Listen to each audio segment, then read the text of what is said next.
ప్రభుత్వ ఉద్యోగులుగా గుర్తింపు గురించి రవాణా శాఖ మంత్రి గారు. అధ్యక్ష, ప్రశ్న 201కి సంబంధించి అప్పటి ప్రభుత్వం తెలంగాణ ప్రభుత్వ రాష్ట్ర రోడ్లు రవాణా సంస్థ టీఎస్ఆర్టీసీ ఉద్యోగులను రాష్ట్ర ప్రభుత్వం సర్వీసుల్లో విలీనం చేయడానికి ఒక నిర్ణయాన్ని తీసుకుంది. ప్రభుత్వ సర్వీసుల్లో టీఎస్ఆర్టీసీ ఉద్యోగులను విలీనం చేయడం కోసం మరియు ఇందుకు సంబంధించిన విషయంలో ఆనుషంగిక విషయాలకు సమకూర్చడం కోసం 2023 తెలంగాణ రాష్ట్ర రోడ్డు రవాణా సంస్థ ప్రభుత్వ సర్వీసులోకి ఉద్యోగుల విలీనం 2023లోని 7వ చట్టాన్ని 15/9/2023 తేదీన తెలంగాణ గెజిట్లో న్యాయశాఖ ప్రచురించింది. అంతేగాక 2023 టీజీఎస్ఆర్టీసీ ప్రభుత్వ సర్వీసుల్లో ఉద్యోగ విలీనం 2023లోని 7వ చట్టం ప్రకారంగా ప్రభుత్వ సర్వీసుల్లో టీజీఎస్ఆర్టీసీ ఉద్యోగులను విలీనం చేయడానికి విధి విధానాలను రూపొందించడం కోసం రవాణా రోడ్లు అండ్ భవనాలు టీఆర్ శాఖ 29/9/2023 తేదీ గల జీవో నెంబర్ 41 ద్వారా ఒక కమిటీ ఏర్పాటు చేయడమైంది. ప్రశ్న బి లేదండి జవాబు. దాని తర్వాత సి ఈ ప్రతిపాదన పరిశీలనలో ఉంది. శ్రీ తన్నీరు హరీష్ రావు గారు. అధ్యక్ష, గౌరవ మంత్రివర్యులు సమాధానం ఒక రకంగా చెప్పాలంటే బాధ్యతారహిత్యంగా ఉంది, తప్పుదో వచ్చే విధంగా ఉంది. ఈ విషయంలో జాప్యం జరగడానికి గల కారణాలు ఏమిటి అన్నప్పుడు లేదండి అన్నారు. ప్రభుత్వం వచ్చి ఇప్పుడు దాదాపు 8వ నెల జరుగుతూ ఉంది. 8 నెలలు జరుగుతున్నా ఇంకా జాప్యం జరుగుతలేదు అని ఒక సమాధానం చెప్పారు. ఎప్పట్లోగా ఈ ప్రతిపాదనలు అమలు చేసి నియమిత రోజును ప్రకటించమవుతుందంటే ఇది పరిశీలనలో ఉంది అని గౌరవ మంత్రి గారు చెప్పారు. ఇది కాంగ్రెస్ పార్టీ మేనిఫెస్టో అధ్యక్ష. ఈ మేనిఫెస్టోలో page number 28 item number 14 TSRTC సిబ్బంది సంక్షేమం. ఆర్టీసీ కార్మికులను ప్రభుత్వ విలీన ప్రక్రియ పూర్తి చేసి 2 పీఆర్సీల బకాయిలను వెంటనే చెల్లిస్తాం. వెంటనే అంటే 8 నెలలు సమయం సరిపోదా అధ్యక్ష? నంబర్ 1. నంబర్ 2, వచ్చే పీఆర్సీ పరిధిలోకి టీఎస్ఆర్టీసీ కార్మికులను చేరుస్తాం. నంబర్ 3, రాష్ట్ర ప్రభుత్వ ఉద్యోగులతో సమానంగా అన్ని వసతులు సదుపాయాలు కల్పిస్తాం. నంబర్ 4, ఆర్టీసీ బస్సులను ఆధునీకరించి విస్తరిస్తాం. అధునాతనమైన సౌకర్యాలతో కొత్త సర్వీసులను ప్రారంభిస్తాం. Number 6 and the last, RTC union పునరుద్ధరణకు అనుమతి ఇస్తాం. అయితే వారితో నా సూటి ప్రశ్నలు, నేను విషయాల్లోకి పోకుండా సూటిగా ప్రశ్నించదలుచుకున్నాను. గౌరవ మంత్రి గారు ఎప్పట్లోగా ఈ అపాయింటెడ్ డేట్ను ప్రకటిస్తారు? ఏ రోజు నుంచి ఆర్టీసీ ఉద్యోగులను ప్రభుత్వ ఉద్యోగులుగా గుర్తిస్తారు? పరిశీలనలో ఉంది, చూస్తాం చేస్తామని కాలయాపన చేయడం కాదు. ఒక ఖచ్చితమైన తేదీని ఈ సభ ద్వారా ఆర్టీసీ కార్మికులకు ఇవ్వాలని మీ ద్వారా గౌరవ మంత్రి గారిని కోరుతా ఉన్నా. క్వశ్చన్ నెంబర్ 2, యూనియన్ పునరుద్ధరణ చేస్తామని మీరు హామీ ఇచ్చారు. ఆ యూనియన్ పునరుద్ధరణ ఎప్పట్లోగా చేస్తారు? ఈ మధ్య మాకున్న సమాచారం ఏంటంటే ప్రభుత్వం నుంచి యూనియన్ పునరుద్ధరించేది లేదు అని మీరు ఉత్తర్వులు ఇచ్చినట్టుగా మా దృష్టికి వచ్చింది. మీరు ఉత్తర్వులు ఇచ్చారా లేదా? ఇవ్వకపోతే ఎప్పటిలోగా యూనియన్ పునరుద్ధరిస్తారు? క్వశ్చన్ నెంబర్ 3, ఆర్టీసీ చనిపోయిన కార్మికులకు గతంలో మా బీఆర్ఎస్ ప్రభుత్వం ఉన్నప్పుడు చనిపోయిన పిల్లలకు వెంటనే పర్మనెంట్ ఉద్యోగం మేము ఇచ్చేవాళ్ళం.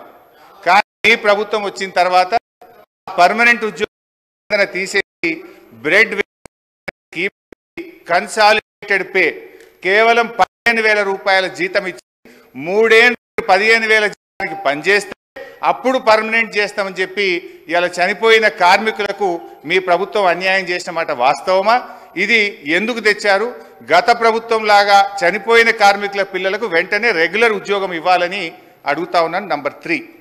క్వశ్చన్ నంబర్ 4, గౌరవ ముఖ్యమంత్రి గారు మంత్రి గారు నెక్లెస్ రోడ్లో ఆర్టీసీ కొత్త బస్సులు, మా ప్రభుత్వం ఆర్డర్ ఇచ్చిన బస్సులు వస్తే జెండా ఊపినరు. చాలా సంతోషం. Government is a continuous process. అయితే ఆ జెండా ఊపిన సందర్భంగా కార్మికులకు ఒక 300 కోట్ల చెక్కు చూపించారు ముఖ్యమంత్రి గారు. ఇగో మీ కార్మికులకు పీఆర్సీ బకాయిల 300 కోట్ల చేస్తున్నా అని ముఖ్యమంత్రి గారు బకాయిలు ఇస్తున్నామని చెక్కు చూపించారు. మా మంత్రి గారు ముఖ్యమంత్రి వెళ్ళిపోయినాక కొన్ని చెక్కులు, ఆ పెద్ద చెక్కులు కూడా కార్మికులకు కూడా దిగారు. ఏ రోజు అంటే ఫిబ్రవరి 10, 2000. ఇవాళ జూలై ఇప్పుడు దాదాపు అయిన నెక్లెస్ రోడ్ నుంచి ఆ చెక్కు బస్ భవన్కు చేరలే. ఇంకా అది ఎప్పుడు చేయాలి, ఎప్పుడు ఇస్తారో దయచేసి చెప్పాలని కోరుతా ఉన్నా. క్వశ్చన్ నెంబర్ 5, మహాలక్ష్మి పథకం పెట్టారు, సంతోషం, వి అప్రిషియేట్. అయితే ఆ పథకానికి నెల నెల బిల్లులు విడుదల చేయని మాట వాస్తవమా?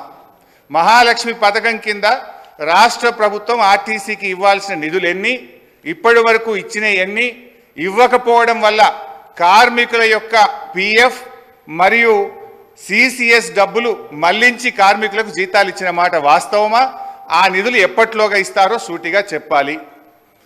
అదేవిధంగా అధ్యక్ష, ఎందుకంటే ఇవన్నీ అధ్యక్ష గతంలో ఇవాళ మా ప్రభుత్వం ఉన్నప్పుడు ఆర్టీసీ కార్మికులకు ప్రభుత్వ ఉద్యోగులకు 43% ఫిట్మెంట్ ఇస్తే ఆర్టీసీ కార్మికులకు 44% ఫిట్మెంట్ ఇచ్చాం. గత తెలుగుదేశం ప్రభుత్వంలో కార్మికులకు కేవలం బడ్జెట్లో 100 కోట్లు పెట్టారు. కాంగ్రెస్ ప్రభుత్వం 200 కోట్లు పెట్టింది. కానీ మా ప్రభుత్వం 1000 కోట్లు, 1500 కోట్లు, 1500 కోట్లు బడ్జెట్లో పెట్టి ఆర్టీసీ సంస్థను మేము కాపాడాం. సార్, గౌరవ సీనియర్ శాసన సభ్యులు హరీష్ రావు గారికి తెలిసి ఇది క్వశ్చన్ అవర్ అధ్యక్ష. క్వశ్చన్ అవరు స్పెసిఫిక్ 2 క్వశ్చన్స్ అడగాల. రెండు చాలా సంతోషం, మా మేనిఫెస్టోనైతే మొత్తం టీఆర్ఎస్ నాయకులు పట్టిండ్రు, చాలా సంతోషం. స్పష్టతతో మేము మేనిఫెస్టోలోకి సంబంధించిన అంశాల విషయంలో పాస్ మార్కులు పూర్తి స్థాయిలో మేము వేసినాము.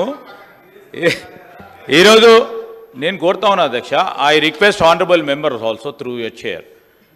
సార్, ఇప్పుడు స్పెసిఫిక్ క్వశ్చన్స్ వేస్తే ఆన్సర్ రావడానికి ఆస్కారం ఉంటుంది. వారు సీరియస్గా డిబేట్ మొదలుపెట్టిన అధ్యక్ష.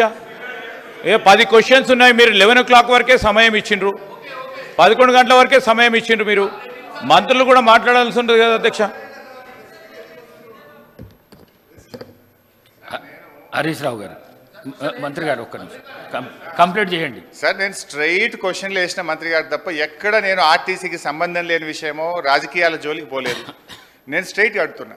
అదేవిధంగా అధ్యక్ష, ప్రభుత్వం మనము ఆర్టీసీలో దివ్యాంగులకు, విద్యార్థులకు, ప్రభుత్వ ఉద్యోగులకు, జర్నలిస్టులకు మనం రాయితీతో బస్ పాస్లు ఇస్తాం. ఈ ప్రభుత్వం వచ్చిన 8 నెలల్లో ఆ రాయితీలకు చెందిన డబ్బు ₹1 ఇవ్వని మాట వాస్తవమా? ఆ డబ్బు ఎంత, ఎప్పట్లోకి ఇస్తారు, ఇవ్వకపోవడానికి గల కారణాలు ఏమిటి? దెన్ లాస్ట్ క్వశ్చన్ అధ్యక్ష, మనకు కార్మికులకు సంబంధించి మోటార్ ట్రాన్స్పోర్ట్ యాక్ట్ ఉంటుంది. డ్రైవర్లు కానీ కండక్టర్లు కానీ 8 గంటల కంటే ఎక్కువ పని చేయకూడదని ఉంటుంది. ఇందులో మహిళా కండక్టర్లు కూడా ఉన్నారు. కానీ వాళ్ళని 16 గంటలు 18 గంటలు పని చేయించడం వల్ల పని ఒత్తిడికి లోనై దాదాపు కొన్ని వందల సంఖ్యలో కార్మికులు చనిపోతున్న మాట వాస్తవమా?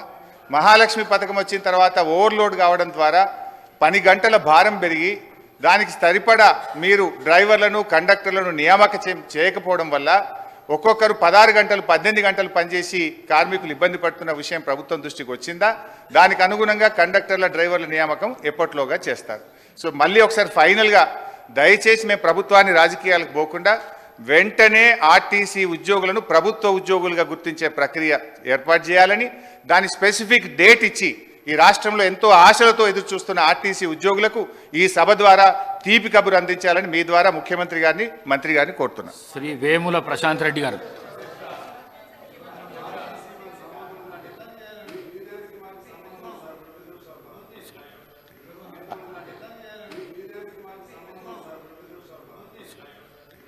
అధ్యక్ష, దయ్యాలు వేదాలు వల్లించినట్టుగా 10 సంవత్సరాలుగా ఆర్టీసీని చంపి ఆర్టీసీ ఉంటుందా పోతుందా తీసేస్తామనేటువంటి పరిస్థితులలో ఒక ఎగ్జిక్యూటివ్ డైరెక్టర్ రిటైర్ అయిన ఎండీగా పెట్టి ఆర్టీసీకి జవాబు చెప్తున్నా మీరు జవాబు చెప్తా ఉన్నా. ఇలా 10 సంవత్సరాలుగా ఎప్పుడైతే మనం కమిటీ కాలేమో ఒక కమిటీ వేసి 10 సంవత్సరాలుగా చేయనటువంటి వీళ్లు ఎలక్షన్ల ముందట ఎటువంటి సంప్రదింపులు లేకుండా, ఏమి చర్చలు లేకుండా, కనీసం ఆర్టీసీ యాజమాన్యంతో కూడా మాట్లాడకుండా అదర తీసుకొచ్చి మళ్ళీ దానికి రాజకీయ రంగం పులవడానికి కార్మికులను రెచ్చగొట్టి గవర్నర్ అనుమతిస్తలేరు, గవర్నర్ దగ్గర ఇంటికి పోయి ప్రొటెస్ట్ చేయించేటువంటి రాజనీతి చేసిన వీళ్ళు ఇలా మాట్లాడుతుంది అధ్యక్ష. ఆర్టీసీ కార్మికులకు సంబంధించి గౌరవ సభ్యులు అడిగినట్టుగా ఆన్సర్ చెప్తున్నా, ఒప్పుకోండి. అదేవిధంగా ఈ రోజు తప్పకుండా సార్, అసలు వీళ్ళు కార్మిక సంస్థలు రద్దు చేసి ఇవాళ యూనియన్లకు సంబంధించినటువంటి వీళ్ళు మాట్లాడుతా ఉన్నారు ఇవాళ పునరుద్ధరణ గురించి. వాళ్ళకి ఏమక్కుంది? ఎవరు రద్దు చేసినారు, ఎందుకు రద్దు చేసిరో ముందు మీరు ఆ కార్మికులకు క్షమాపణ చెప్పి ముందు అడగండి ఒక్కసారి. మీరు యూనియన్లు రద్దు చేసి మీరు ఆర్టీసీ గౌరవ అధ్యక్షులు మీరు మీ కుటుంబ సభ్యులు ఉండి వాళ్ళు అన్నమో రామచంద్ర అంటుంటే కూడా చచ్చిపోతే కూడా 50 రోజులు సమ్మె చేస్తే పట్టించుకొని మీరు ఒక్క బస్సులోనే అధ్యక్ష 10 సంవత్సరాలుగా గౌరవ ముఖ్యమంత్రి గారు మా ప్రభుత్వం వచ్చిన తర్వాత బరాబరిగా ప్రభుత్వం బస్సులు కొన్నది. అంతేకాదు 2013 నుంచి పెండింగ్ లో ఉన్నటువంటి 280 కోట్ల బకాయిలను మేము బాండ్ రూపంలో ఉంటే ఇచ్చిన 80 కోట్లు పేమెంట్ అయింది. ఆన్లైన్ లో యాజమాన్యం ఇతర అవసరాల గురించి కలుగుతా ఉంది. ఇంకొక మాట అడిగినారు అధ్యక్ష, మేమెన్నడూ మా ప్రభుత్వం వచ్చిన తర్వాత కార్మికులకు సంబంధించిన పిఎఫ్ కావచ్చు, కోఆపరేటివ్ సెస్ ₹1 ముట్టలే. 4,000 కోట్ల బకాయిలు వాళ్ళ సంస్థ కార్మికుల సొమ్ము వాడుకున్నారు అధ్యక్ష. ఇవాళ ఆర్టీసీ 7,000 కోట్ల అప్పులతోటి మాకు అప్పచెప్పితే ఈ రోజు ప్రభుత్వం మహాలక్ష్మి పథకం కింద నెలకు 300 కోట్లు ఇచ్చారు అధ్యక్ష. ఇప్పటికే 70 కోట్ల మంది మహిళలు ప్రయాణం చేస్తే అధ్యక్ష 2,400 కోట్ల రూపాయలు ఆ మహిళల పేరు మీద వచ్చినటువంటి సొమ్ములు 2,000 కోట్లను ప్రభుత్వం తరఫున ఆర్టీసీకి ఇచ్చినాం. ఆర్టీసీ ఇంకొక మాట చెప్తా ఉన్నారు, కారుణ్య నియామకాలకు సంబంధించి అధ్యక్ష కారుణ్య నియామకాల పాలసీ ఎవరు తెచ్చినా ఇంకా సరళీకృతం చేసి ఈ రోజు ఆర్టీసీ కార్మికుల కుటుంబాలందరికీ కూడా ఆధారం ఇస్తా ఉన్నాం. మేమేం ఎన్నడే జీవోలు మార్చలే. తప్పకుండా ఆర్టీసీ కార్మికుల కుటుంబాల నుంచి చనిపోయిన వాళ్ళతో పాటుగా ఆరోగ్యం బాగలేనటువంటి వాళ్ళకు కూడా వాళ్ళ పిల్లలకు ఉద్యోగాలనే పాలసీ తీసుకొచ్చాం అధ్యక్ష. ఆర్టీసీ తార్నాక హాస్పిటల్ కూడా ఇవ్వాలనే మొన్ననే ఎంఆర్ఐతో పాటుగా సిటీ స్కాన్ తీసుకొచ్చి క్యాత్ ల్యాబ్ దాకా అభివృద్ధి చేసి ఆర్టీసీ కార్మికులతో పాటుగా అనేకం తీసుకుపోయే ప్రయత్నం చేస్తాను అధ్యక్ష. అదేవిధంగా ఈరోజు 45 లక్షలు ప్రయాణం చేసే సంస్థ 56 లక్షల మందిని ప్రయాణం చేస్తున్నారు అధ్యక్ష ఈరోజు. అంతేకాదు 3,000 కొత్త బస్సులకు సంబంధించి వారు అడుగుతా ఉన్నారు ఉద్యోగాలకు సంబంధించి అడుగుతా ఉన్నారు. 3,035 మంది ఉద్యోగులకు నియామకం చేస్తున్నారు. అవును అధ్యక్ష, ఆర్టీసీ ఇలా వాళ్ళందరికీ ధన్యవాదాలు చెప్తా ఉన్నా. నా సంస్థలో ఉన్నటువంటి ఆర్టీసీ డ్రైవర్లు కండక్టర్లందరికీ సభా వేదిక ద్వారా మా ప్రభుత్వం తరఫున అభినందన తెలియజేస్తున్నాం అధ్యక్ష. అవును ఓవర్లోడ్ అవుతుంది, కానీ ఓవర్లోడ్ చేస్తే కూడా ఇలా పని భారం పెరిగిన మాట వాస్తవం, కానీ వాళ్ళందరికీ డబుల్ పేమెంట్ ఇస్తాను అధ్యక్ష. 8 గంటల తర్వాత పనిచేసే వాళ్లకు వాళ్ళ శ్రమదోపిడి చేయొద్దని మీ దగ్గర బస్సులు ఎక్కడోడు లేడు, మా దగ్గర 100% ఇలా 95% ఆక్యుపెన్సీ ఉంది అధ్యక్ష. నష్టాల నుంచి తీసుకొని ఇలా లాభాల బాటల ఈ 3 నెలలకు తీసుకుంటే ఆపరేషన్ లాస్ నుంచి ఓవర్కమ్ అయి బయటకు పోతాను. ఆర్టీసీ ఉంటుందో ఉండనేటువంటి పరిస్థితుల్లో నేను చెప్పిన అధ్యక్ష. ఒక ఎగ్జిక్యూటివ్ డైరెక్టర్ ఈ సందర్భంలో చెప్పాలి వాళ్ళ బంధు ఎగ్జిక్యూటివ్ రిటైర్డ్ డైరెక్టర్ ఎండీగా పెట్టి సంస్థ నడిపిన అధ్యక్ష. 50 రోజులు సమ్మె చేస్తే పట్టించుకోలేదు అధ్యక్ష. వీళ్ళు ఎలా కమిటీ కాకపోవడంతో ఒక కమిటీ చేసి ఇక దోపిడీ ఎలక్షన్ అమ్ముకుంటే 50,000 ఆర్టీసీ కుటుంబాలు వ్యతిరేకిస్తున్నాయి, మనం గెలవలేం కావచ్చు అనేటువంటి ఆలోచనతోటి ఆర్టీసీ కార్మికులకు ఒక ఈ భూతద్దం రేటు చూపెట్టిన అధ్యక్ష. అయినా వాళ్ళు ఇవాళ ఈ ప్రభుత్వాన్ని ఆశీర్వదించారు కాబట్టి మీరు పెండింగ్ లో ఉన్నటువంటి 2017 నుంచి 21 పిఆర్సీ ఇచ్చిన 21%, వాటితో పాటుగా 2013 నుంచి ఉన్నటువంటి బకాయిలు ఎవరిచ్చిన అధ్యక్ష బకాయిలు 280 కోట్లు శాంక్షన్ చేసాం. అవును, పంపిణీలో జాప్యం జరుగుతుండొచ్చు, తప్పకుండా ఈ వేదిక ద్వారా ఈ సభ ద్వారా ఇప్పటికే ప్రభుత్వం 80 కోట్లు ఇచ్చింది, మిగతా కూడా ఇస్తామనే మాట మనం చేస్తా ఉన్నాం. అదేవిధంగా ఈ రోజు వాళ్ళు ఏదైతే ఆదరాబాదర అధ్యక్ష డేటు 15వ తారీఖు 29వ తేదీ నాడు వీళ్ళు క్యాబినెట్ చేసి దాని తర్వాత 10 తారీఖు నాడు నోటిఫికేషన్ వచ్చింది అధ్యక్ష. వీళ్ళు దీని గురించి మాట్లాడతారు, ముసలి కన్నీరు కాలుస్తారు. నిజంగా ఆర్టీసీ కార్మికులకు ముందు చిత్తశుద్ధి ఉంటే 10 సంవత్సరాలుగా ఆర్టీసీని ఎందుకు చంపే ప్రయత్నం చేశారు? ఆర్టీసీని మొత్తంగా ఆస్తులను వాళ్ళ సంస్థలో ఉన్నటువంటి వాళ్ళ పార్టీ నాయకులకు అప్పనంగా అప్పచెప్పినటువంటి పరిస్థితి కాదు అధ్యక్ష. ఇలా తక్కువ ధరలకు అప్పచెప్పి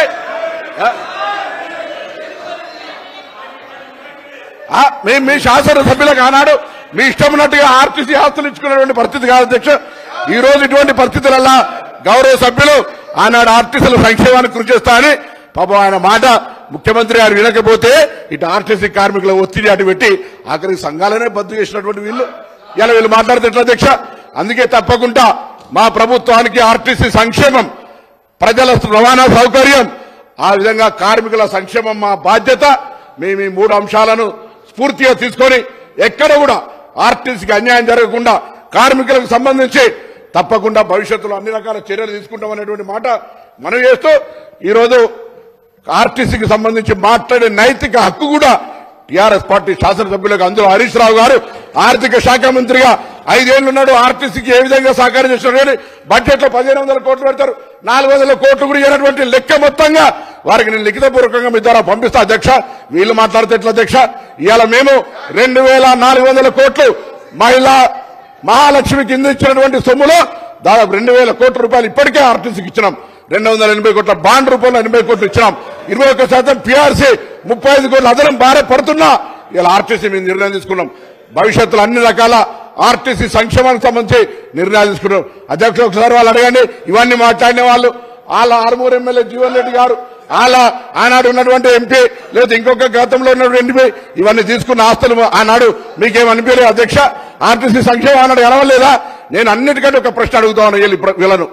అసలు ఆర్టీసీ లాంటి సంస్థకు ఇవాళ ఒక రిటైర్డ్ ఈడీని ఎందుకు ఎండీ పెట్టినారో చెప్పమని అడుగుతూ తప్పకుండా మరొకసారి ప్రభుత్వం పక్షాన మీ ద్వారా సభందరికి కూడా సమస్త ఆర్టీసీ కార్మికులు చెప్తున్నాం, తప్పకుండా ప్రభుత్వం ఈ అంశం పరిశీలనలో ఉంది.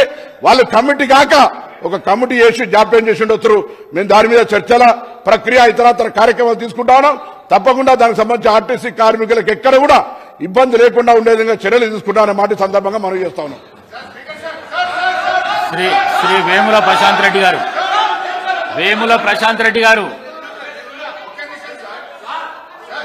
సార్ క్వశ్చన్ అడిగినా సార్.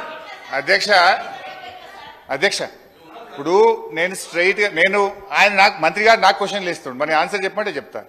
నేను అడిగిన క్వశ్చన్లకు ఒక్కదానికి సమాధానం చెప్పలే కానీ నేను క్వశ్చన్ చేస్తున్నా నాకు క్వశ్చన్లు ఇస్తుండు, మరి చెప్పమంటే చెప్తా సమాధానం. వేముల ప్రశాంత్ రెడ్డి గారు ఒక నిమిషం సార్ వేముల ప్రశాంత్ రెడ్డి గారు మాట్లాడండి ప్లీజ్.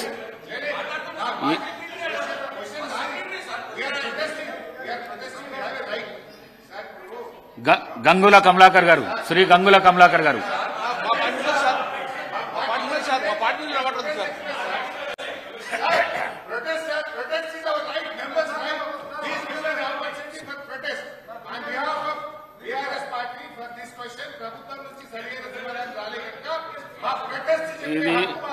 ఇది షార్ట్ డిస్కషన్స్ కాదు.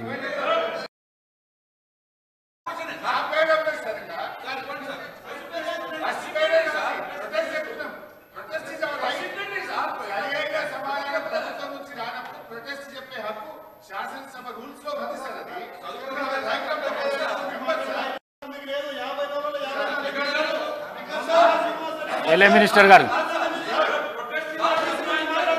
నేను గౌరవ సీనియర్ శాసనసభ్యులు హరీష్ రావు గారిని కోరుతా ఉన్నాను. మీరు అడిగిన ప్రతి ప్రశ్నకి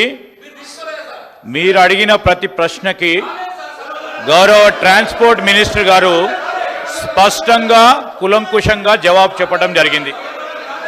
మీరు ఇంకేదైనా మీరు రాలేదనుకుంటే వేరే ఫామ్లో రమ్మనండి సార్ అధ్యక్ష. We will try to give it. This is a question hour అధ్యక్ష. This is a question hour అధ్యక్ష. వారికి ఇంకా అదనంగా సమాచారం కావాలనుకుంటే let them come in different form అధ్యక్ష. Let them come in different form. This is a question hour. Specific గా question ఉండాలి. అందుకోసమే ట్రాన్స్పోర్ట్ మినిస్టర్ గారు కూడా స్పెసిఫిక్ గా ఆన్సర్ చెప్పడం జరిగింది. దయచేసి ఇంకో 5 నిమిషాలున్నాయి. గౌరవ శాసనసభ్యులందరికి ప్రశ్నలు ఉన్నాయి. మంత్రులు కూడా ఇక్కడ కూర్చొని ఉన్నారు. గౌరవ శాసనసభ్యులకు సంబంధించిన క్వశ్చన్స్ కి ఆన్సర్ చేయడానికి అవకాశం ఇవ్వాలని గౌరవ స్పీకర్ గారిని కోరుతా ఉన్నాం. పూనమనేని సాంబశివరావు గారు. అధ్యక్ష